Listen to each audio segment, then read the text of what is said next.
انت شاكه في نفسك ليه؟ يعني انا عايزه اسالك سؤال بجد، انت شاكه في نفسك ليه؟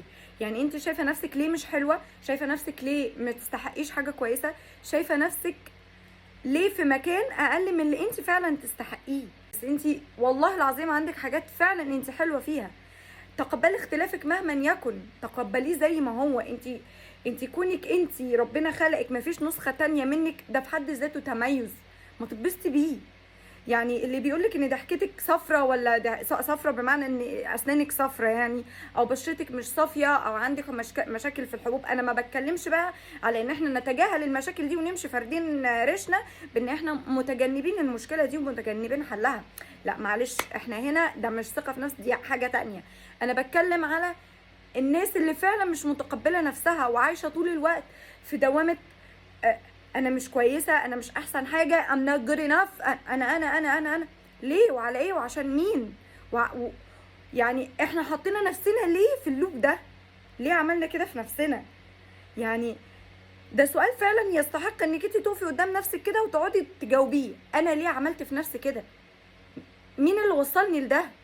ولو وصلك ليه فمعلش انا اسفه، مهما يكن الشخص اللي وصلك لده فهو ما بيحبكيش. الشخص اللي مخليكي مش واثقه في نفسك، ابعدي عنه، ابعدي عنه، اقطعي معاه. الشخص الراجل او الست اللي طول الوقت بتقعد تطلع فيك قطط فطسانه بسخريه وبتريقه وتكسير مقاديف وتحطيم ذات، ابعدوا ابعدوا ابعدوا.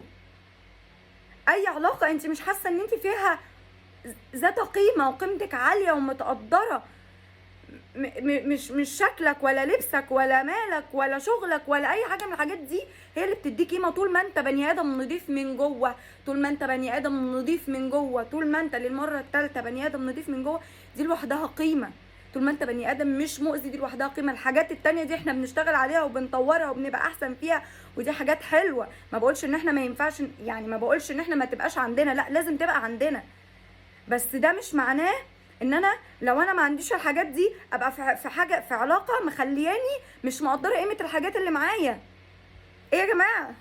معلش، احنا كلنا بني ادمين وعندنا عيوب وعندنا مميزات وعندنا الف حاجه تانية حلوه تشفع لنا. وانا ما بتكلمش هنا طبعا عن الاشخاص المؤذيه اللي ما بتتحملش مسؤوليه انها تحل مشاكلها.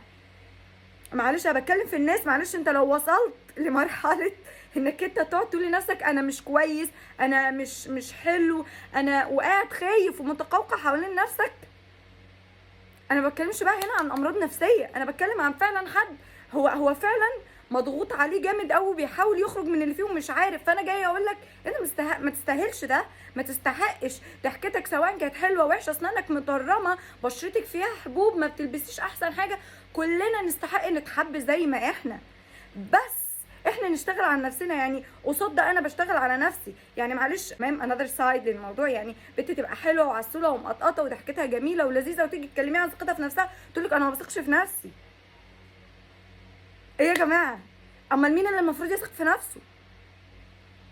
يعني ايا يكن انت شخصيتك ايه او ايا يكن تكون كينونتك ايه، انت تستحق ده، تستحق تشعر بالفخر. ربنا خلقك وكرمك ايا يكن شكلتك ايه، ايا يكن انت في انهي ليفل في الحياه. محدش يا جماعه يستحق انه يقعد يتقوقع حوالين نفسه ويفضل يجلد فيها. مين اللي خلانا كده؟ مين اللي ادى للشخص اللي بيعمل فيك كده الصلاحيه؟ فلا، حبي نفسك، لا انت احسن مهما كان وضعك الحالي ايه هو، فانت كويسه الحمد لله. مهما كنت انت فين انت هتعديه. ما تسمحيش لاي حد مهما كان هو مين ان يقولك انك ما تقدريش. ما تسمحيش لاي حد مهما كان يقولك انت وحشه. ما تسمحيش لاي حد مهما كان يمسك عيوبك ويقعد يقولك انت فيكي وفيكي وفيكي وفيكي. لو سمحت خلي نقدك ده لنفسك، لو سمحت. اللي بينقدني نقد بناء حد انا اسمح له لده. ما تخلوش اي حد مهما كان فين يكسركوا. انا ما بقتش فاهمه، ما بقتش فاهم تحت اي بند ده، تحت اي بند ده احنا حاطينه ايه جلد الذات. احنا بنمر بفترات وحشه ولازم نقعد نعيد حساباتنا من الاول وبنحس ان احنا منطفيين و بس لا، ما نخسرش نفسنا واحنا بنعمل ده، ما نخسرهوش. انا الكلمتين دول كنت عايزه اقولهم يا جماعه بصراحه، وما قدرتش اصبر للصبح، مع ان انا بصور لكم فيديو كل يوم الصبح. بس انا ما عنديش اي حاجه اقولها غير انكم بجد بجد تستحقوا الافضل، تستحقوا الاحسن. ما تسمحوش لاي حد يحطكم في حته انتوا تستحقوا احسن منها. بس تصبحوا على خير.